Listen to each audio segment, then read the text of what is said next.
Eviction Day is November 28th, 12:01 a.m. This is November 25th, day 56 of Occupy Los Angeles, and you're watching Inside Out News.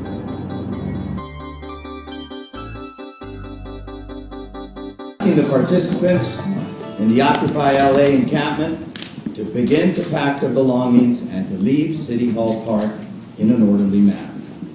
I'm proud of the fact that this has been a peaceful, nonviolent protest. It has been peaceful because we decided to do things differently here in Los Angeles. We've not stared each other down across barricades and barbed wire. From the start, we've talked with one another and we've listened to each other. We haven't talked to the General Assembly. I trust that we can manage the closure of City Hall Park in the same spirit of cooperation. Los Angeles City Mayor Antonio Villaraigosa and Los Angeles Police Department Chief Charlie Beck held a press conference today. The conference was scheduled for 4 p.m., although it started closer to 5 p.m. The mayor announced today that the occupation would have to leave City Hall Park here in downtown Los Angeles by 12:01 a.m. on Monday, November 28th, or else risk arrest. We were present at the news conference earlier today, and we'd like to show you a few clips from that right now. City Hall Park will close on Monday, November 28th at 12:01 a.m. Mic check. The General Assembly's response to the City of Los Angeles. Para todos todo, para nosotros nada, for everyone everything, for us nothing. As a collective, Occupy Los Angeles would like to express the rejection of the City of Los Angeles' alleged proposal that we leave City Hall by November 28, 2011 in exchange for an apparently now rescinded offer of a 10,000 square foot building, farmland, and 100 SRO beds for the homeless. There is more response and people have it. If you'd like to know it, Mayor, then I can share it with you. What happened to the 72-hour notice? Thank you. We're asking the participants in the Occupy LA encampment to begin to pack their belongings and to leave City Hall Park in an orderly manner. But that way is now over. After 56 days of not enforcing 3 of the city laws that prohibit the use of that park, the time is now. Mic check. The purpose of our communication is constructive.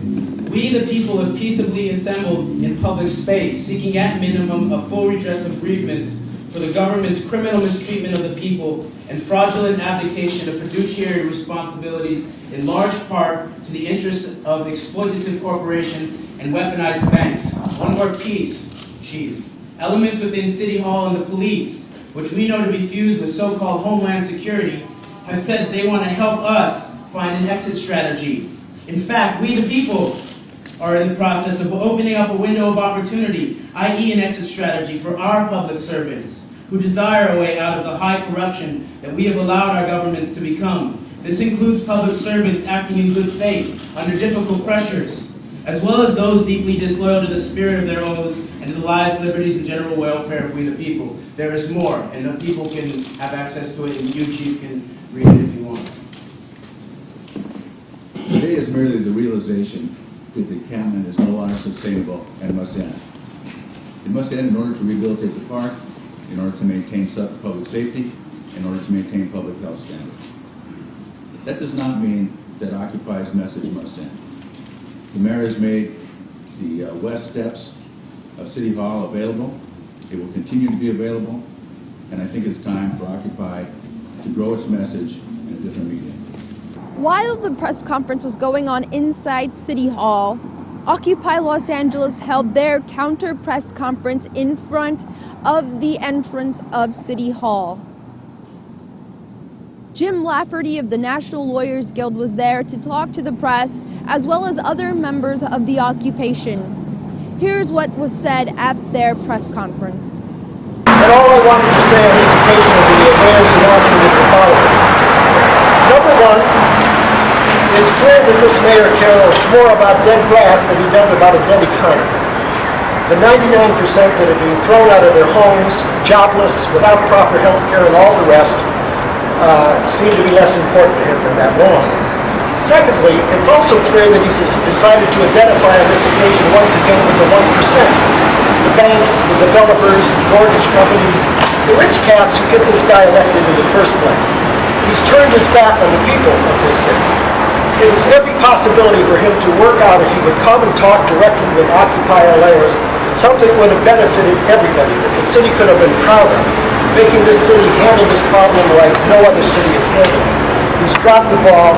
I'm sadly disappointed. On behalf of the National Lawyers Guild, we will stand with all who resist this attack on the First Amendment and the right to assemble.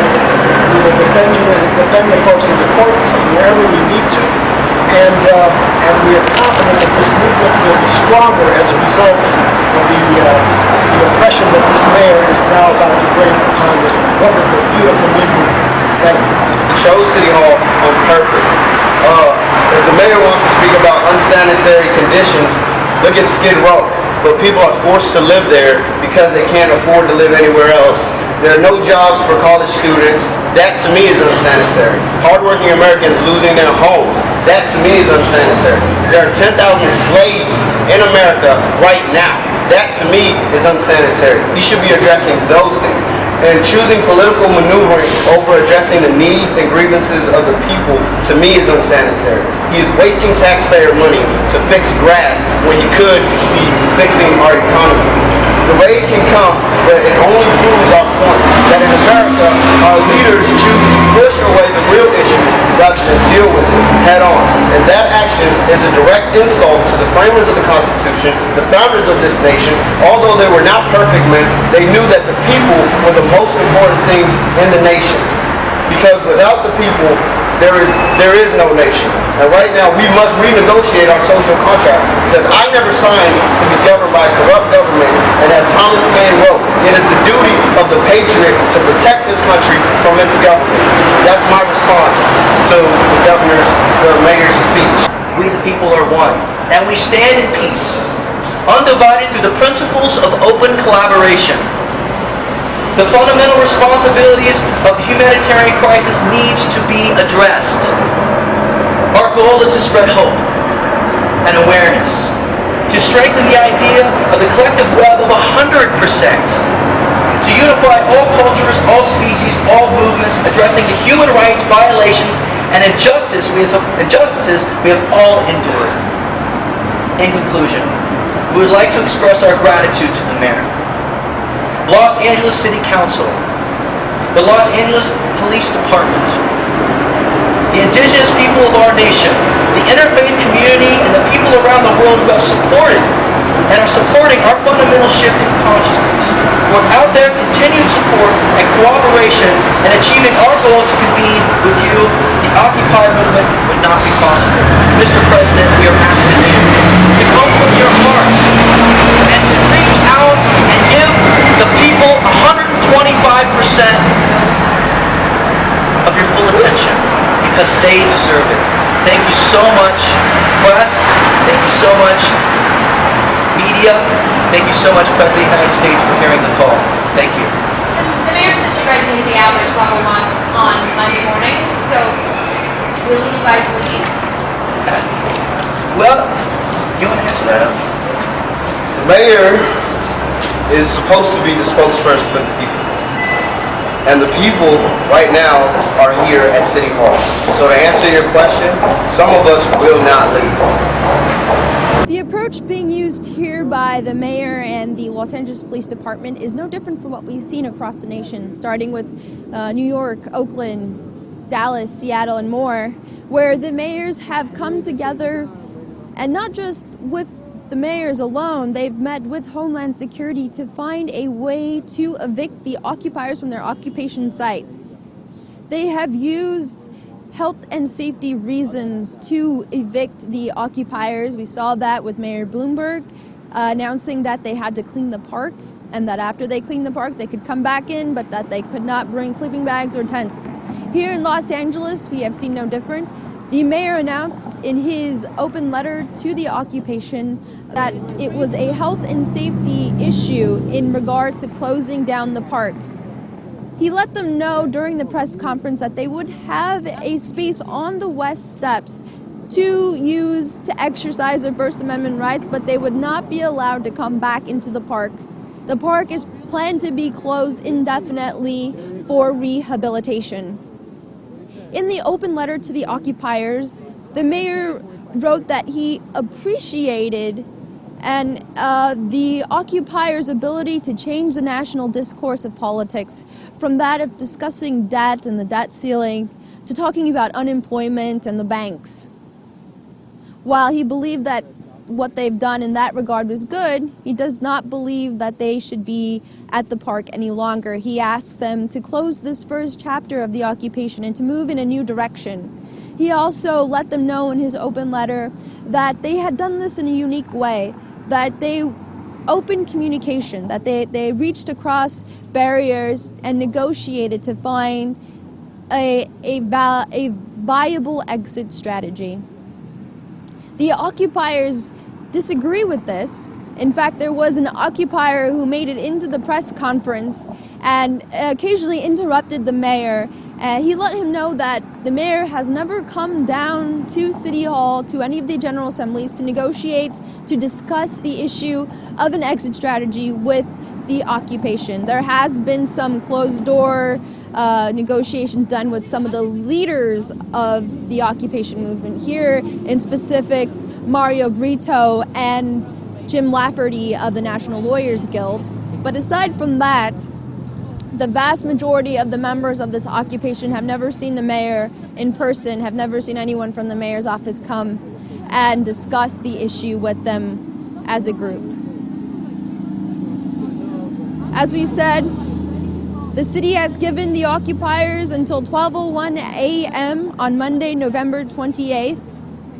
They have said that they will arrest them if they remain in the park after that point.